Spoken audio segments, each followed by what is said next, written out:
सम्मान के योग्य आर्य जगत के मूर्धन्य विद्वान मनीषी, जो भारत ही नहीं अपितु पूरे विश्व के अनेक देशों में जाकर के वेद की दुंदुभी को बजा रहे हैं। श्रद्धेय आचार्य आनंद पुरुषार्थी जी और हमारे मध्य में जिनके दर्शन आज ही हमें हुए हैं, ऐसे बहुत ही विद्वान आदरणीय श्री देशपांडे जी और उनकी सहधर्मिणी जी, और जिस परिवार में वास्तव में आज हम उपस्थित हुए हैं, बड़ी चर्चा इनकी मैं सुनता था, नाम बड़ा सुनता था, और आज इस परिवार में आकर के जो सुखद अनुभूति हुई,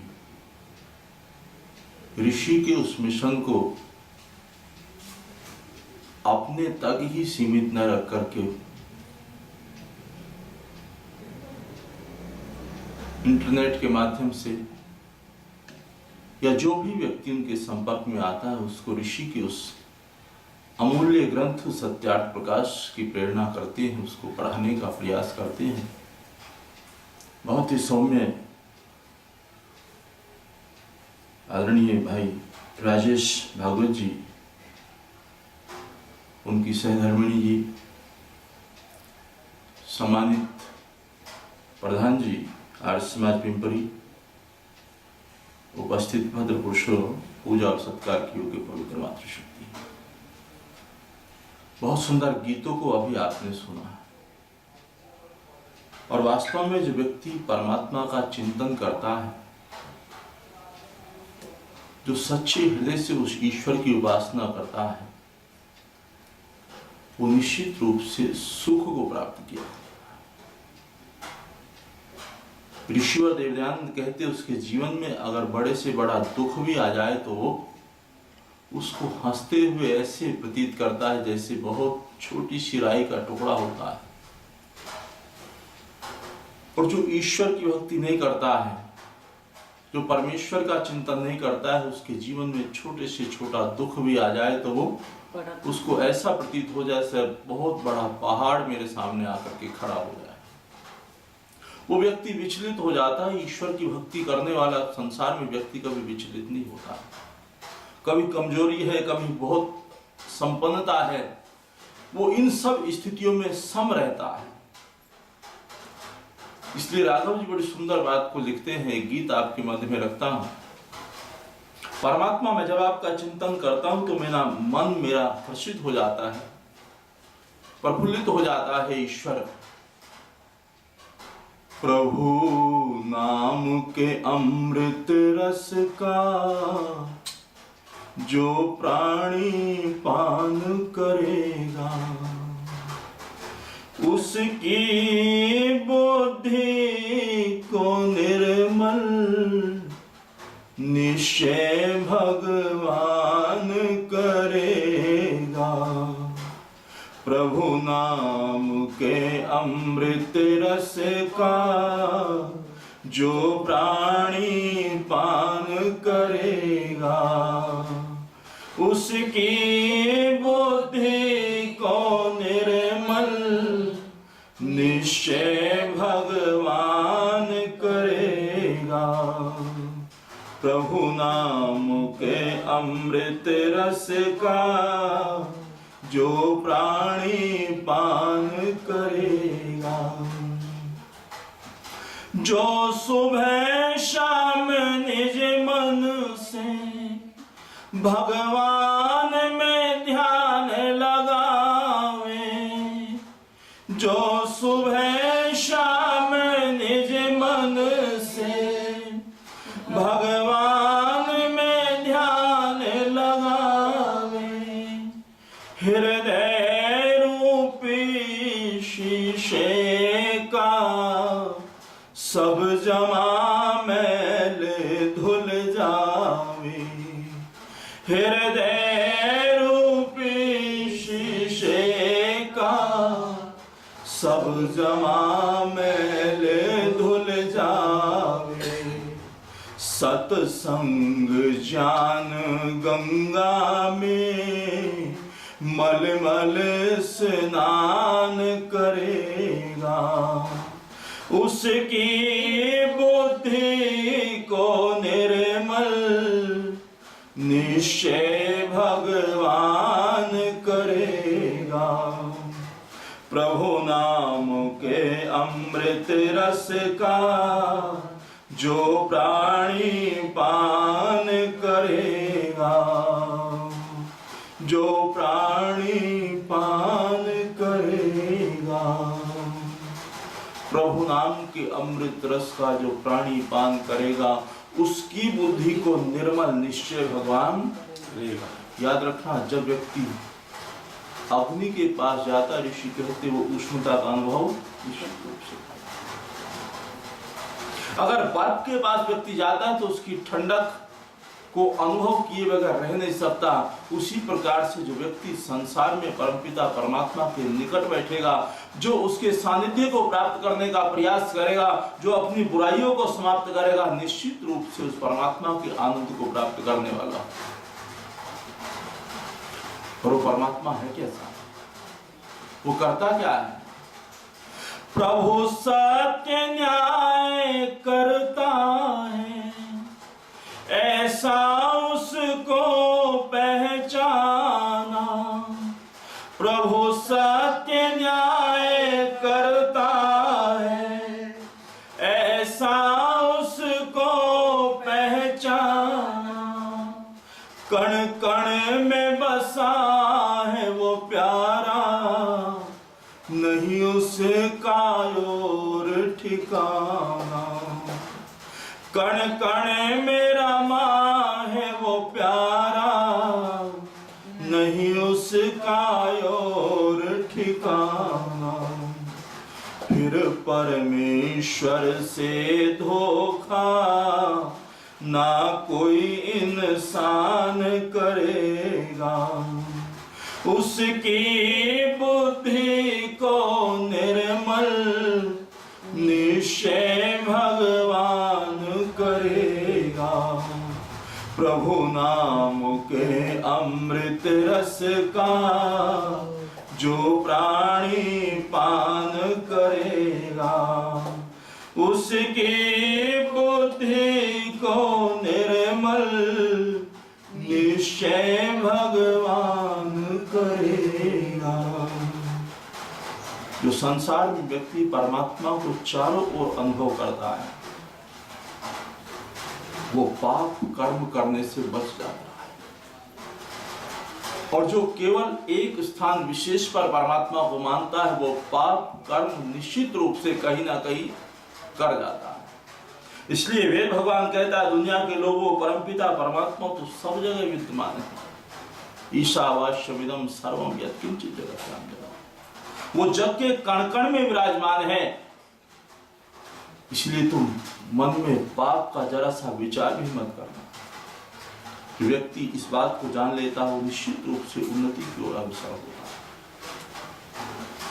और वो परमात्मा हमारे शुभ अशुभ कर्मों को देखने वाला, उनके फल को देने वाला है।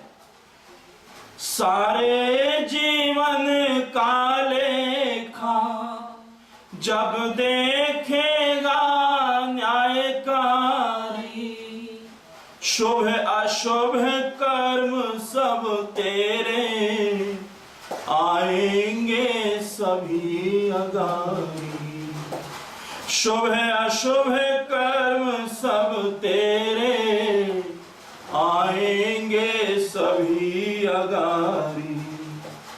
राघव वही पार हुआ है जो ना अभिमान करेगा, उसकी बुद्धि को निर्मल निश्चय भगवान करेगा।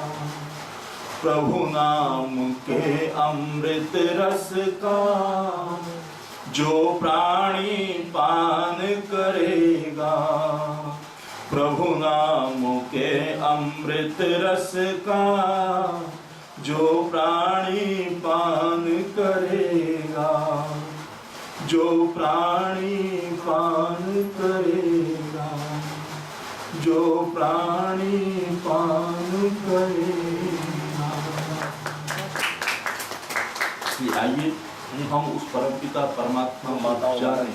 दुख वास्तव में परमात्मा हमें सुख देने वाला है।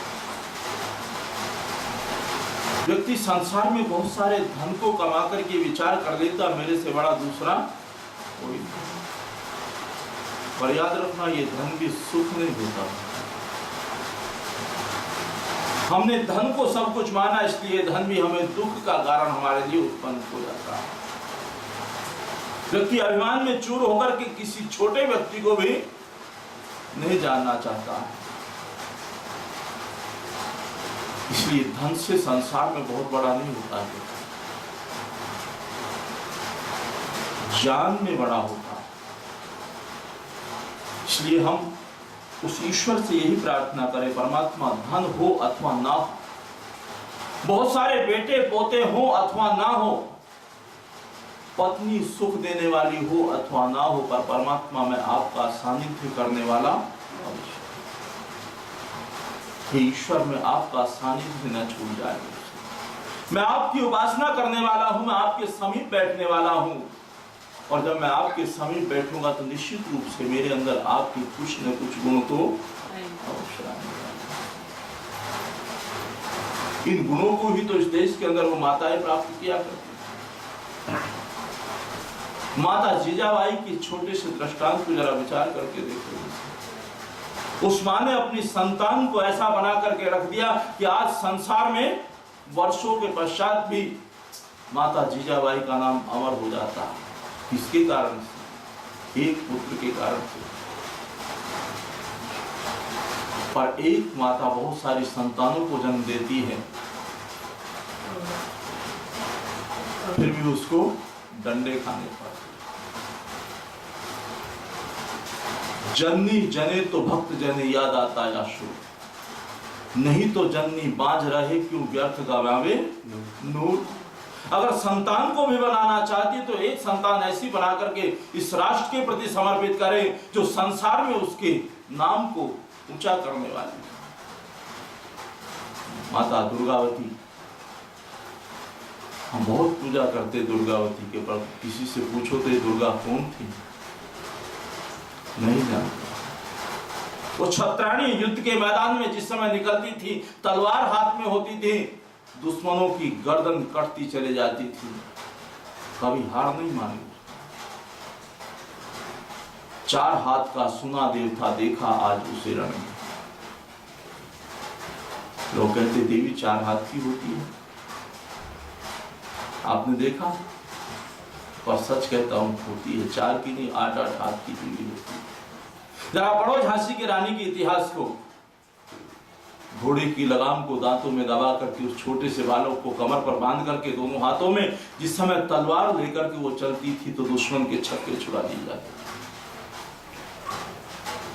जहां इस देश के नौजवानों ने इस राष्ट्र की लाज को रखा है, वहीं माताओं की भूमिका को कम नहीं है। अगर माताएं संतान को अच्छा ना बनाती तो ये राष्ट्र इतनी उन्नति नहीं कर सकता। इसलिए मैं निवेदन करना चाहता हूं आपसे। बड़ी सुंदर सी पंक्तियां हैं, आज आवश्यकता पड़ने। समय आ गया महिलाओं, तुम जागो देश जगाओ। आज लाज भारत माता की खतरे में है बचाओ। समय आ गया महिलाओं, तुम जागो देश जगाओ। समय आ गया महिलाओं, तुम जागो देश जगाओ। भारत देश की नैया जब जब बीच भंवर में चकराई, भारत देश की नैया जब जब बीच भंवर में चकराई, तब तब तुमने चप्पू संभाला, नाव किनारे पहुंचाई। तब तब तुमने चप्पू संभाला, नाव किनारे पहुंचाई। अबला से तुम बनकर सबला, अबला से तुम बनकर सबलारी, जग को पाठ पढ़ाओ। समय आ गया महिलाओं, तुम जागो देश जगाओ। समय आ गया महिलाओं, तुम जागो देश जगाओ। मुझे बड़ा दुख हुआ, अभी कई महीने पहले की घटना है। सहारनपुर और मुजफ्फरनगर के बीच में एक कस्बा है देवबंद, मुसलमानों का बहुत बड़ा विश्वविद्यालय, अगर मैं कह दूं तो कोई अतिशयोक्ति नहीं है। वो केंद्र है, उसको मिनी पाकिस्तान कहा जाता है। कवि सम्मेलन था और कवि सम्मेलन में मुझे भी बुलाया। वहां एक महिला कवित्री आई हुई थी, लगभग 60 से 70 के बीच की अवस्था उनकी। उनको काव्य पाठ करने के लिए जिस समय खड़ा किया तो वो महिलाओं के दर्द को लेकर के बोली और उनकी आंखों से आंसू छलक आ रहे। वो एक बात कहती है, मुझे बड़ा दुख होता है कि आज भी नारी को कोई बहुत नीची नजर से लोग देखते हैं।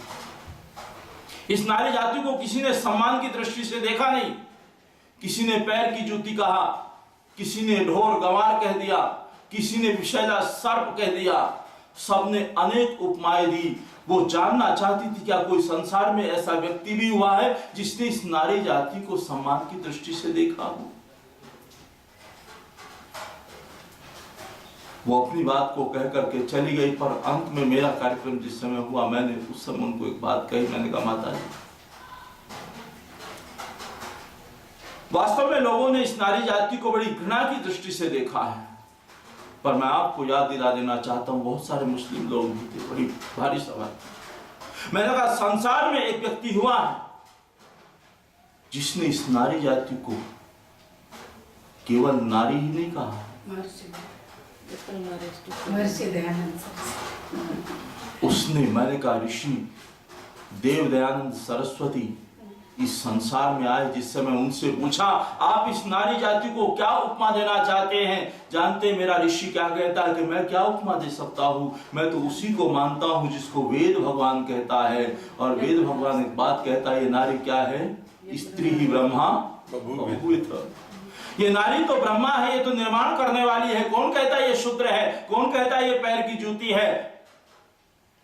ये तो निर्माण करने वाली है। परमात्मा भी संसार को बनाता है, ये भी संतान को बनाती है। और ये ना बनाए तो संतान कभी अच्छी तरह पढ़ो तो सही मदालसा का इतिहास।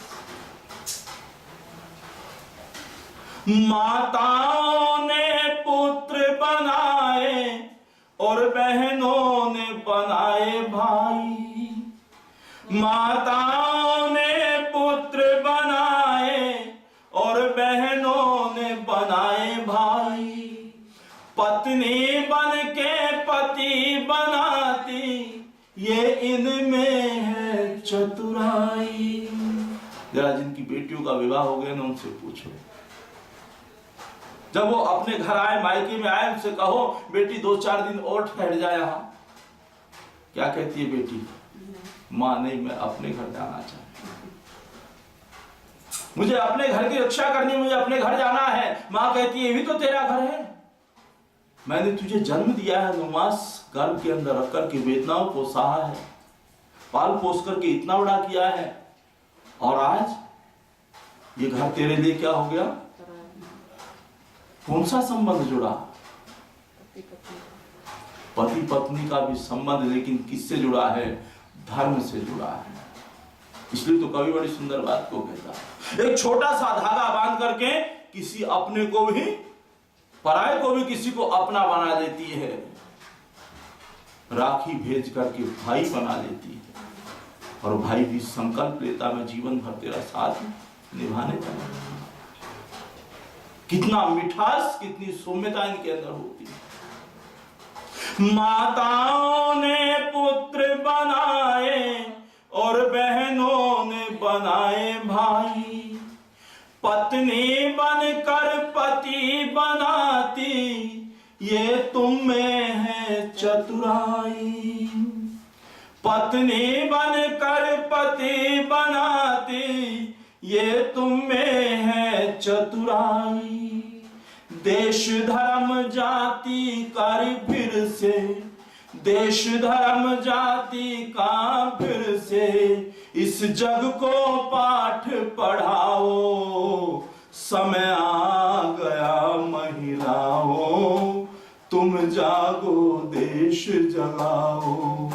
समय आ गया महिलाओं, तुम जागो देश जगाओ। समय आ गया महिलाओं, तुम जागो देश जगाओ। इसलिए आओ हम इस राष्ट्र के निर्माण में सहयोगी बने।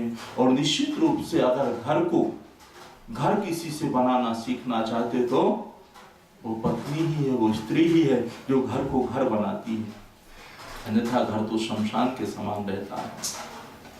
इसलिए हम उस परमात्मा को जानने के लिए अग्रसर हों और उसको जानने से पहले अपने आप को जानना आरंभ करें, अपने आप को जानने का प्रयास करें, तो निश्चित रूप से हम उन्नति के मार्ग को अग्रसर होंगे। हम जीवन से बुराइयों को निकाल सकेंगे उस ईश्वर का सानिध्य प्राप्त करके। आपने मुझे अवसर दिया है बोलने का, मैं धन्यवाद करता हूँ। राजेश जी का, इनके परिवार में ये अवसर मिला। बहन जी हमारी बैठी, बहुत सुंदर व्यवस्था इन्होंने बना करके रखी थी और इस सत्संग का आयोजन किया, इसके लिए बहुत बहुत बधाई। आइए मैं निवेदन करना चाहता हूँ, श्रद्धेय आचार्य आनंद पुरुषार्थी जी हमारे मध्य में विराजमान हैं। उनके मुखारविंद से हम वेद की उन ऋचाओं का गान सुने। वास्तव में वेद भगवान इस संसार को क्या प्रेरणा करना चाहता है, धर्म क्या है, हम उस विषय को जानें और अपने हृदय के अंदर उस धर्म को धारण करने के लिए अग्रसर हो। निश्चित रूप से हम उन्नति की ओर आगे बढ़ेंगे। आप सबका बहुत बहुत धन्यवाद। अपनी वाणी को यही विराम। ओम शांति।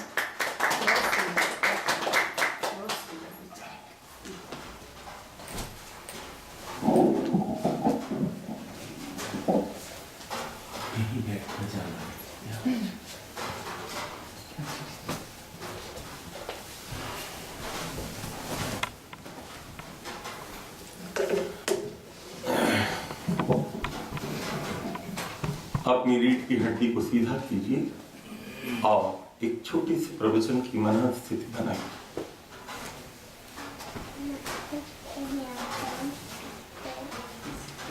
ओम वेदाहमेतं पुरुषमहंतं आदित्यवर्णं तमसः परस्तात् तमेव विदित्वा अतिमृत्युमेति नान्यः पन्था विद्यते अनाय। खा रहा हूँ गोते मैं भव सिंधु के मझधार में, आसरा है न दूसरा कोई प्रभु इस संसार में। मुझ में है जब तप न साधन और नहीं कुछ ज्ञान है, निर्लज्जता है एक बाकी और बस अभिमान है। पाप बोझे से लदी नैया भंवर में जा रही, नाथ दौड़ो अब बचाओ जल्दी डूबी जा रही। आप भी यदि छोड़ देंगे तो फिर कहाँ जाऊंगा मैं, संसार दुख सागर से कैसे पार कर पाऊंगा मैं।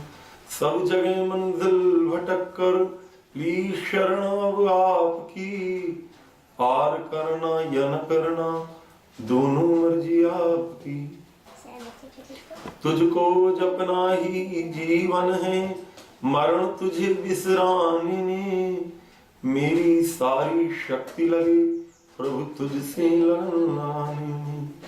अंतर्यामी आप हो जीवन के आधार, जो तुम छोड़ो बाँह तो कौन लगाए पाँव।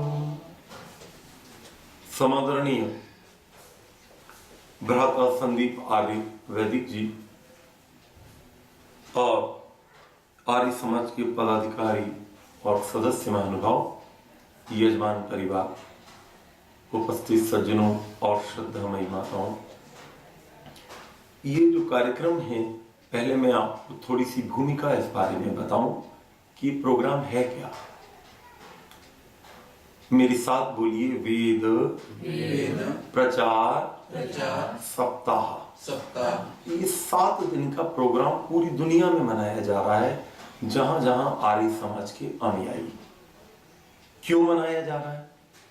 जब हमारा बच्चा गुरुकुल में प्रवेश करता था, करोड़ों वर्षों से ये परंपरा हम लगा के चले आ रहे हैं, तो सबसे पहले उसको वेदों को पढ़ाना शुरू किया जाता, क्योंकि एक ही शास्त्र था, एक ही व्यवस्था थी और हम पे कुछ था ही नहीं। तो अब ये दुनिया भर की चीजें आ गई, तो हम क्या करते थे, हम अपने बच्चों को वेद पढ़ाते थे। वेदों में पूरी साइंस आ गई, पूरी इंजीनियरिंग आ गई, पूरी व्यवस्थाएं आ गई, नए नए आविष्कार आ गए। बच्चा जिस रुचि का होता था, हमारे स्कॉलर्स वो इसको पढ़ाते थे। करोड़ों वर्षों तक पवित्र भाइयों, श्रद्धामयी माताओं, ये परंपरा हमारी चलती रही। महाभारत के कुछ वर्षों पूर्व ये परंपरा थोड़ी सी बिगड़ी और आप जानते हैं 1235 वर्ष 1 महीना 26 दिन की गुलामी आई। 20 जून 712 को हम गुलाम हुए और हम एक गुलामी 1045 वर्ष 3 दिन तक हमारी मुसलमानों की गुलामी हुई। एक गुलामी खत्म हुई, दूसरी गुलामी चालू हो गई। 190 वर्ष 1 महीना 23 दिन हम दूसरी गुलामी में आ गए। गुलामी खत्म हुई 14 अगस्त 1947 की रात को और बड़ी मुश्किल से हम आजाद हुए। एक अनुमान के मुताबिक लगभग प्राचीन काल का जो भारत है, जो मर्यादा पुरुषोत्तम राम और कृष्ण का भारत है, उसके लगभग 12 बंटवारे अभी तक हो चुके हैं। अफगानिस्तान है, श्रीलंका है, इधर और आगे चलो बांग्लादेश है, पाकिस्तान है, ऐसे बहुत सारे बट। और अभी आप इधर जब आओगे, जब पूर्व की तरफ और बढ़ेंगे आप, तो अभी कुछ स्टेट्स ऐसी हैं जो लगभग कटने की स्थिति में। उसको अंग्रेजी में नेक ऑफ हैन बोलते हैं ये लोग, कि इतनी पतली गर्दन इन्होंने छोड़ी जैसे मुर्गी की गर्दन, वो भी पता नहीं कब कट जाए। वहां जाओ तो डर लगता है, ऐसा दूसरा वीजा तक लेना पड़ता है। जब मैं नागालैंड तरफ इधर गया तो बड़ी दिक्कत जाती है। खैर, वहां पर भी वैदिक धर्म के लोग काम कर रहे हैं। तो ये जो गुलामी आई, इससे वो परंपरा हमारी बिगड़ गई। मैं तो कहता हूँ सब चला जाता, परंपराएं हमारी बनी रहनी। हमने परंपराएं छोड़ दी और बाकी चीजें जो गई वो गई। जमीन टूटी, विचार टूटे, स्थितियां टूटी और परिवार टूटे, सामाजिकता टूटी। और उसके बाद सबसे बड़ी हानि वैदिक धर्म की, हमारे अंदर जो ललक थी वो कम हो गई। हमको ऐसा बताया गया कि वैदिक धर्म, वेद और इसकी पूरे ग्रंथावलियां सब बेकार है, कोई काम के नहीं। और मॉडर्न साइंस और ग्लोबलाइजेशन और नए नए शब्द एक घुमा कर हमारे सामने लाए गए। उसके कारण ये हो गया कि धीरे धीरे हमारा युवक जो है वो बदलता चला गया। और पवित्र भाइयों और माताओं, उसके कारण वो जो वेद पठन पाठन की परंपरा थी, पता नहीं कहां चली गई। बहुत ढूंढो तो कुछ लोगों में बड़ी मुश्किल से मिलती है। और इधर आगे चलिए, जब उन्होंने देखा आर्य समाज की स्थापना हुई, महर्षि दयानंद ने की, उनके अनुयायियों ने गुरुकुलों की स्थापनाएं की, गौशालाएं खुली, पूरा की पूरा एक नया वातावरण तैयार हुआ। आप पूरा इतिहास उठाइए, बहुत छोटी छोटी बातों से आपको बड़ा आश्चर्य होगा। महर्षि दयानंद की देन क्या? मेरे साथ 1-2 शब्द बोलिए आप। बोलिए क्या, क्यों, कैसे, कब, किसके द्वारा। ये सब 4-5 प्रश्न दुनिया में किसी ने दिए तो वो महर्षि दयानंद। इसके पहले प्रश्न ही नहीं।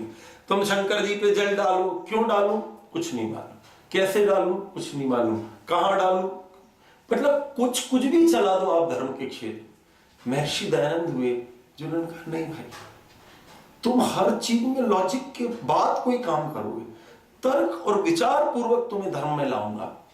चलते चलते चलते महर्षि दयानंद की देन हुई, और जब इनके अनुयायियों की देश दुनिया में संख्या बढ़ी तो इनकी मीटिंग हुई। उन्होंने कहा भाई वेदों का वही पठन पाठन चालू हो जाएगा क्या? कहने लगे जी वही पठन पाठन तो बहुत मुश्किल है, क्योंकि आजकल इतने कॉलेज और ये सब, तो फिर डीएवी जैसी संस्थाएं लाहौर में खड़ी हुई और पूरी दुनिया में इसकी शाखाएं खोली। कहने लगे जी कोई तो मार्ग निकालो जिससे जन सामान्य को वेदों के बारे में पता लगे। बहुत सोचने के बाद एक निर्णय लिया, क्योंकि पूरा आर्य समाज सेंट्रलाइज है, ये दिल्ली से पूरी दुनिया का संचालन ये लोग करते हैं, सार्वदेशिक सभा, इनकी धर्मार्य सभा की बैठक हुई। उन्होंने कहा एक काम करते हैं, अपन 7 दिन के लिए अपने बाल बच्चों को और सामान्य जनता को वैदिक धर्म के बारे में कुछ बता सकते हैं। ठीक है, महीने भर नहीं बता पाएंगे, ठीक है, बड़ी बड़ी क्लासेस नहीं चला पाएंगे, मोटा मोटा फंडामेंटल थोड़ा थोड़ा तो पता लगे बच्चों, नई पीढ़ी को तो पता ही कुछ नहीं है। तो जी कब करें ऐसा? तो कह लगे थोड़ा पुरानी व्यवस्था भी बनी रहे और नई भी जुड़ जाए। ये जो वेदांग संस्कार होता था, ये होता था श्रावण मास की पूर्णिमा, क्योंकि श्रवण का मतलब भी होता है सुनना। हमारे एक एक नक्षत्र पर एक एक महीना है। हम इतने कमाल के परिवारों से हम लोग जुड़े हैं, कमाल की परंपराओं से हम लोग जुड़े हैं, तो हमारी एक एक चीज बड़ी विचार पूर्वक। अंग्रेजों के पास तो विचार ही नहीं है। सितंबर यानी 7, अक्टूबर यानी 8, नवंबर यानी 9, दिसंबर यानी 10। उनके पास तो 10 महीने, उनने देखा इनके तो पूरे 12। तो उनके जानिरियस करके एक देवता थे, उनसे उन्होंने जनवरी बना दी कि चलो भैया 12 तो पूरे करो। और एक फेस्टिवल इनका होता, उसके आधार पर इन्होंने फरवरी बना दी, टोटल 12 ला के फिट कर दिए। हमारे में ऐसा नहीं, हमारा तो एक एक नक्षत्र जो है उस पे एक एक महीना बड़ा व्यवस्थित है। आप एक एक महीना की पूर्णिमा देख लीजिए और उससे उस महीने की पूर्णिमा से उस नक्षत्र को जोड़िए।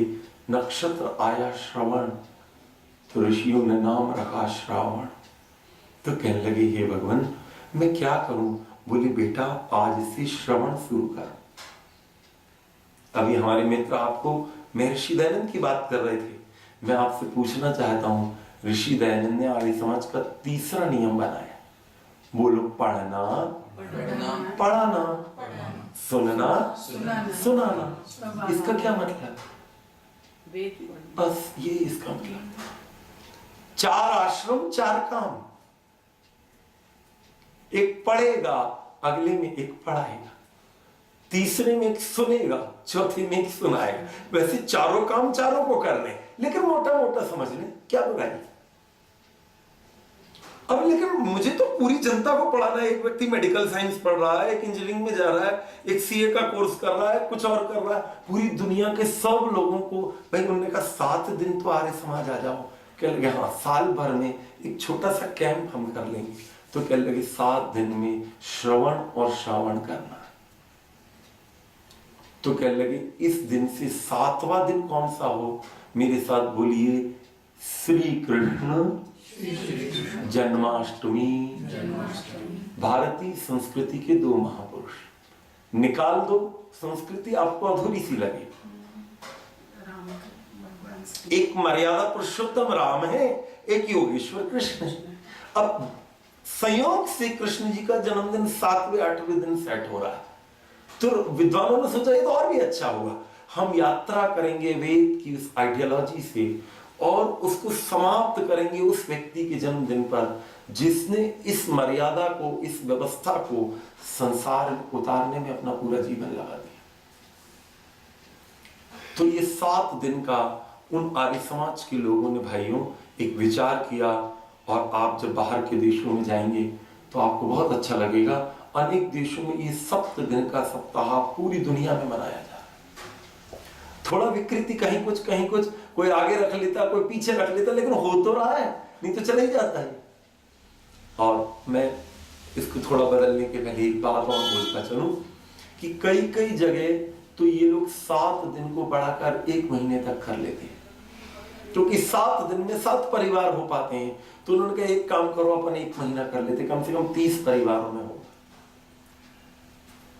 कुछ लोग इसको 2 महीने तक कर लेते हैं, 2 महीने करेंगे 60 परिवार हो जाएंगे, सुबह शाम करेंगे कम से कम 90 हो जाएंगे, तो 150 लोगों तक वेद की बात पहुंच पाएगी। उस परिप्रेक्ष्य में आर्य समाज पिंपरी का ये वेद प्रचार सप्ताह है और भ्राता राजेश भागवत जी और बहन डॉक्टर शीतल जी ने इस कार्यक्रम को किया है।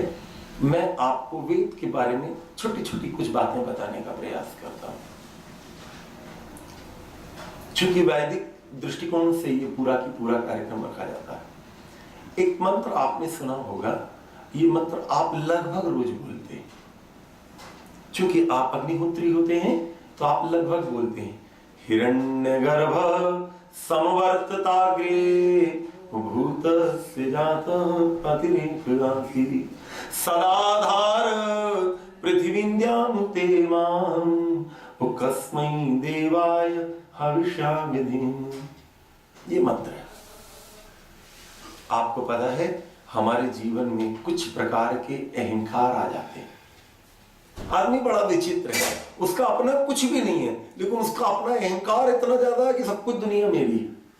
तो हमारा अहंकार बहुत हो जाए तो वेद ने उसमें ब्रेक लगाया कि बेटा अच्छा बता तेरा पहला अहंकार क्या है। उसने कहा जी मैं बहुत पैसे वाला हूं, मेरे पास बहुत पैसा, तुमको नहीं मालूम कितना पैसा है मेरे पास सोना है, चांदी है, हीरे जवाहरात हैं, ये है वो है, इतना है कि तुम सोच नहीं सकते। तो उसने पहला वाक्य दिया, हिरण्यगर्भ, पूरी दुनिया का सोना उस प्रभु के अंदर भरा है, बेटा तू सोने वाला नहीं।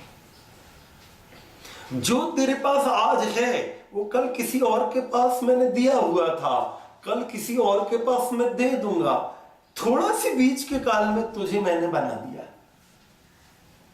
कहते हैं ना कि वो चूहा जो है वो हल्दी की गांठ को लेकर सोचता है मैं पंसारी बन गया हूं। तू कैसे पंसारी बन गया भैया? पंसारी तो जो पंसारी है वही बनेगा। तेरे को तो थोड़ी देर के लिए ये हल्दी की गांठ मिल गई, वो थोड़ी देर बाद शायद तेरे हाथ से निकल भी जाएगी। हिरण्यगर्भ, दुनिया की जितनी भी कीमती वस्तुएं हैं उनका मालिक परमेश्वर है। परमेश्वर जैसे ही आपके सामने आएगा आपके अहंकार को तुरंत विराम लग जाएगा। दूसरा व्यक्ति आया, वो कहने लगे मेरी आयु बहुत है। कितने साल के हो? मैं 50 साल का हूं। सब लोग छोटे हैं। दूसरा कहने लगे नहीं नहीं मैं तो 60 साल का हूं। तीसरा कहने लगे मैं 90 साल का हूं। बड़ा अहंकार है भाई तुम्हारी आयु का तुमको कि मैं हमेशा। हिरण्यगर्भ समवर्तताग्रे, दूसरी हमारे अहंकार को तोड़ने के लिए वाक्य है। तुम्हारी जितनी आयु है तुमसे पहले इस दुनिया में कोई था, तुम्हारे जाने के बाद भी कोई बना रहेगा। तुम इस भ्रांति में कैसे रह गए कि सबसे ज्यादा आयु मेरी? हम सबसे ज्यादा आयु तो उस प्रभु की है जो हमेशा से थे हैं और रहेंगे। हम तो आज आए, कुछ दिन का वो किया और ये चले। कितने दिन रहोगे? तो कहने लगे छोड़ो, मेरा फैमिली बैकग्राउंड बहुत कमाल का है। ये मेरी बेटी है, ये मेरे दामाद है, बहुत बड़े पद पर है, ये मेरा लड़का है, बड़ा क्वालिफाइड है, और मेरी बहू इतनी योग्य है, इतना योग्य कोई है ही नहीं। मेरे पोते पोती हैं, जैसे वो दुर्योधन को बड़ा अहंकार था कि मैं 100 भाई हैं, ये क्या कर लेंगे मेरा, 5 लोग क्या कर लेंगे मेरा। किसी पौराणिक संत ने बड़ी कमाल की बात कही, बड़ी विचारणीय बात। उसने कहा कि यदि रावण होता आज के जमाने में तो उसको हराना ही मुश्किल होता। उसके पास वोट बैंक बहुत ज्यादा होता। उस जमाने में तो हरा लिया जैसे हरा लिया। दुर्योधन होता तो वोट बैंक इतना ज्यादा होता कि शायद हम लोग उसको हरा ही ना पाते। चलते चलते एक बात इसमें और विचार की थी। हमारे मुसलमान भाई हैं, हमारे ईसाई भाई हैं, और भी बहुत सारे लोग हैं। कभी आपने सोचा कि आपका परिवार और मुसलमान भाइयों का परिवार, इन दोनों में अंतर क्या है? एक बार मेरा विचार था कि मैं पाकिस्तान जाऊं प्रवचन के लिए। ये मेरी जो विदेश यात्राएं आप सुनते रहते हैं, तो मेरी भावना कि पूरी दुनिया में जाएं हम। तो एक बार मैंने पाकिस्तान जाने का भी किया। अहमदाबाद में गया तो एक महानुभाव वहां मिल गए, वो लोग पाकिस्तान से हिंदू लोग आए हुए। मैंने उनसे कहा कि मैं आना चाहता हूँ। कहने लगे ठीक है। वहां से उन्होंने लेटर भेज दिया मुझे सिंधी भाषा में। वहां अभी भी आर्य समाज के लोग। तो मैं वहां की एम्बेसी गया, खैर वो तो नहीं हो पाया, वो बम विस्फोट वगैरह हो गया वहां। तो उन्होंने कहा आचार्य जी अभी ना आइए, यहाँ हालत बहुत खराब है। लेकिन जब वो मुझे मिले और मैंने उनसे विचार विमर्श किया, तो मैंने उनसे कहा पाकिस्तान के बारे में कुछ बताओ। मुझे ऐसा लगता है कि पिछले जन्मों में ये आर्य समाज का जो नशा है पता नहीं कितना रहा होगा। मुझे ऐसा पाकिस्तान और पंजाब और यूपी और ये आर्य समाज के जो बेल्ट है इनका मैं बोलूँ तो मुझे बहुत अच्छा लगता है। तो मैंने उनसे कहा कि वहां के, तो उसने कहा कि आचार्य जी वहां पर जो है पाकिस्तान में कुछ लोग बड़े मजबूत हैं। मैंने कहा कौन? बोले सरदार। तो बोले मुसलमान सरदार से जरूर डरता। मुझे एक बहुत बड़ी बात मिली, सीखने को मिला उससे। जब तुम संगठित रहोगे, अपने भाइयों को अपना मानोगे, तो तुम्हारे ऊपर कोई उंगली नहीं उठा सकता। इधर बीच में आप इधर जाएंगे, जम्मू से आगे निकल जाइए थोड़ा, बीच में मैं यहाँ गया था अमरनाथ श्रीनगर वगैरह, तो वहां रास्ते में गए तो अपनी गाड़ी जाएगी तो वो कहेंगे कि ये जो इलाका जा रहा है यहाँ पर सरदारों को रात को गोली मारी गई थी 2 बजे 12 बजे। वो लोग आए आतंकवादी, कहा सब बाहर निकलो, और खट खट खट खट गोली मार दी। वो सोचे हमने मार दिया, लेकिन जिन लोगों को उन्होंने मारा पूरी दुनिया में, आजकल तो ये बहुत तेजी से फैलता है ना, वो चैनल और ये, वो पूरी दुनिया के सरदारों के पास खबर गई कि तुम्हारे कुछ भाइयों को किसी ने गोली मार दी। खबर आई जी बोलो क्या चाहिए आप। रातों रात पैसा इकट्ठा होना शुरू हुआ। कश्मीर की गवर्नमेंट पैसा दे रही है, भारत सरकार दे रही है, और सरदार लोगों का पैसा इतना आया कि चुटकुला टाइप का है कि सरदारों के जो परिवार बच गए थे वो कहने लगे भगवान एक आध हमारा भी मार देना था, इतना पैसा आ रहा। कई लाख रुपया एक परिवार को दिया उन्होंने। शायद हम ऐसे नहीं है, हमारे एक भाई को अगर कोई परेशान करेगा तो हम लोग सब घर में घुस जाए। हमारा परिवार बहुत छोटा हो गया है। मैं मुसलमान भाइयों के पास मैं इतना तो उनकी स्तुति करना ही चाहूंगा कि कम से कम उनमें से किसी एक के पीछे कोई कुछ कर दे। अब ये इजराइल का युद्ध चल रहा है, फिलिस्तीनी वाला, गाजा पट्टी वाला, रोज पेपर में आ रहा है, और दिल्ली में प्रदर्शन हो रहा है। मुसलमान भाई पूरी दुनिया में प्रदर्शन कर रहे हैं कि हमारे भाइयों को तुमने कैसे मारा। मेरी माताओं बहनों भाइयों, ये बात इस मंत्र से जोड़ी है। भूतस्य जातः पतिरेक आसीत्। भूत का मतलब प्राणी। पूरी दुनिया में जितने प्राणी हैं उनका मालिक परमात्मा है। तो हम सबका पिता यदि एक है तो हम सब एक दूसरे के भाई बहन नहीं होंगे। ठीक है, जो भगवान को गाली दे रहे हैं, भगवान का अपमान कर रहे हैं, वैदिक धर्म से दूर है, उनको थोड़ी देर के लिए छोड़ दो। लेकिन जो एक विचारधारा के हैं वो तो एक हो सकते हैं। कार्ल मार्क्स ने कहा दुनिया के मजदूरों तुम एक हो जाओ। कोई कह रहा दुनिया के धनवान लोग एक हो जाओ, कोई कह रहा दुनिया के पत्रकार एक हो जाएं, कोई कह रहा दुनिया के मजदूर एक हो जाएं। ऋषि दयानंद कहते हैं सब कुछ ठीक है जो तुम करते हो। मेरा तो कहना है दुनिया के अच्छे लोगों तुम एक हो जाओ। गॉड कहता है एक साथ चलोगे तो कोई दुनिया में सीधा आक्रमण तुम, आज उल्टा हो रहा है। जो गलत लोग हैं वो सब संगठित हैं, अच्छे लोग एक दूसरे की टांग खींचते हैं। हमारे देश के दुर्भाग्य का सबसे बड़ा कारण हम, दूसरा नहीं कोई कारण। हिंदू जाति ने अपने इतिहास से क्या सीखा? हिंदू जाति ने अपने इतिहास से यह सीखा कि उसने कुछ भी नहीं सीखा। तब भी हमने नहीं सीखा, अभी भी हम नहीं सीख रहे, आगे कोई संभावना नहीं। तुम मेरी टांग खींचो, मैं तुम्हारी टांग खींचूं, ना तुम्हें मैं अच्छा काम करने दूंगा ना मैं अच्छा काम करूंगा। क्योंकि ये अच्छा काम करेगा तो इसका नाम हो जाएगा, इसको फलाना पद मिल जाएगा। मैं तुमको करने नहीं दूंगा और मैं तुम करूंगा नहीं। पूरी दुनिया के हिंदू जाति, आर्य जाति के लोगों को देखो, आप अलग अलग देशों में, अलग अलग परिवारों में, अलग अलग संस्थाओं में जाइए, केवल एक दूसरे को परेशान करना और करवाना हिंदू जाति का सबसे बड़ा कारण।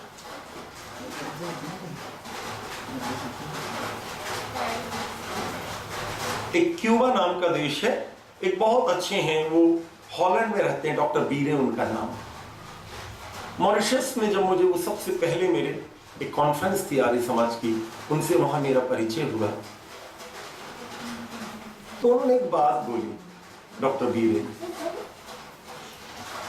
उन्होंने बोला कि क्यूबा नाम का देश है, बहुत वर्षों से वो लोग तरस रहे हैं कि कोई हिंदू मिशनरी आ जाए और हमको कुछ बताए।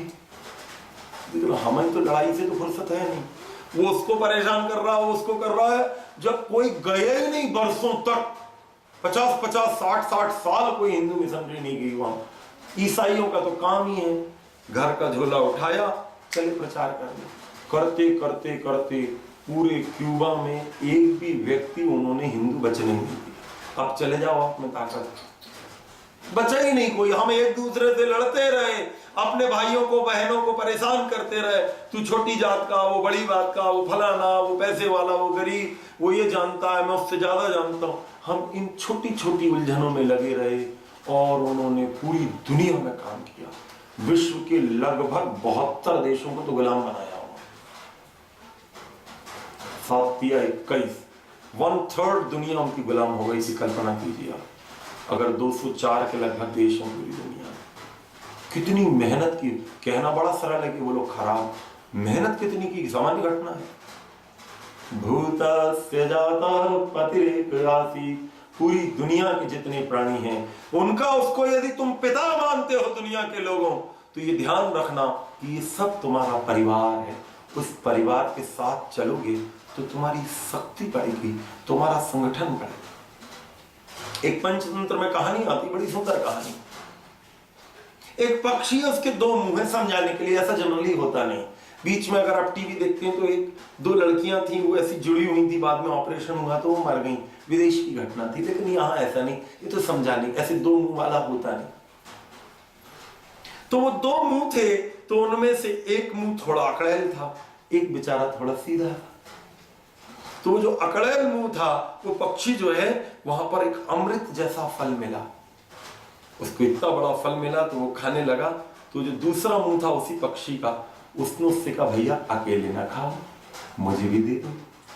बोले नहीं दूंगा, अकेले खाऊंगा, देखो मैं खाऊंगा तब भी पेट में जाएगा, तुमको तुम्हारा भी पेट भरेगा। बोले पेट तो भरेगा, लेकिन वो इतना अच्छा है, थोड़ा स्वाद मैं भी ले लूं तो। बोले बिल्कुल नहीं दूंगा। उसने वो पूरा फल खुद ही खा लिया। पक्षी वो आगे बढ़े, क्योंकि शरीर तो दोनों का एक था, केवल मुंह अलग अलग थे। आगे बढ़े मेरी माताओं बहनों भाइयों, तो एक जहरीला फल सामने आ गया और वो दूसरे मुंह वाले के पास आया। उसने उसको खाने के लिए बढ़ा तो इसने बोला कि मत खाओ, वो जहर है। बोले तुमने खाया था तब मैंने कहा था, लेकिन मुझे तुमने नहीं माना था ना, अब मैं इसको निश्चित खाऊंगा। बोले अंदर जाएगा तो दोनों मरेंगे। बोले वो कुछ भी हो, अब मैं इसको खाए बिना नहीं रहूंगा। और उसने वो फल खा लिया, आखिर वो मर गए, दोनों ही मर गए, समष्टि और व्यष्टि। जब आप कहीं एक जगह रहते हैं और उसमें पूरी सोसाइटी आपसे जुड़ी रहती है, तो आपकी हर क्रिया का सब जगह प्रभाव पड़ता है। हम लोग प्रायः क्या करते हैं, अपने आप को बनाने में सोसाइटी की हानि करते हैं। होना ये चाहिए कि व्यक्ति ठीक बने तो उस व्यक्ति का परिष्कृति रूप तो सोसाइटी है, उसी को तो समाज कहते हैं। और समाज क्या है? दुनिया। तुम बहुत दुखी हो, तुम बहुत परेशान हो, तुम्हारी पत्नी की पिटाई हो रही है, तो क्या नाम से तुम्हारे घर में झगड़ा हो रहा है और मैं खुश हो रहा हूं, मुझे लग रहा है कि मैं बढ़िया रह लूंगा, ये चाहे बिल्कुल नष्ट हो जाए। नहीं भाई, अगर